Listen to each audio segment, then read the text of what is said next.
ही माहिती खूप चांगल्या पद्धतीने सुरुवात करून दिलेली आहे. आता एक कार्यक्रमाला म्हणजे वेळ कमी आहे, त्यामुळं हे प्रशिक्षण मला वाटतं की अर्ध्या तासाहून तसंच आहे.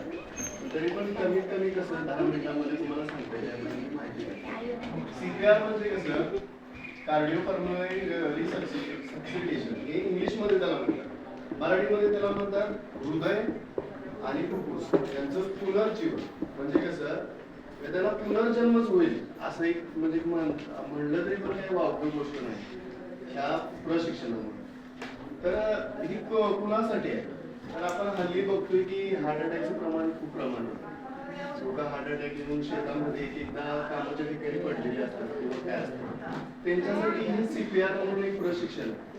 तर ॲम्ब्युलन्सची वाट बघत आपण बसलेलो असतो की त्या व्यक्तीला लवकरात लवकर दवाखान्यात कसं नेता येईल. तर या CPRचा मेन हेतू काय आहे, ॲम्ब्युलन्स जर तिथं अवेलेबल कोण व्यक्ती आहे, आपण व्यक्ती आहे, तर आपण त्याला परत त्यांचं हृदय कसं स्टार्ट करता येईल याच्यासाठी हे प्रशिक्षण आहे.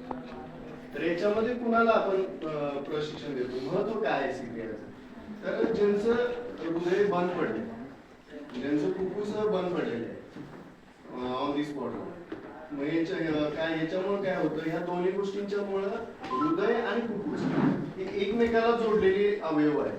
जर हृदय बंद पडलं तर फुफ्फुस पण काम करायचं बंद पडतं आणि फुफ्फुस जर काम करायचं बंद पडलं तर हृदय काम करायचं बंद पडतं.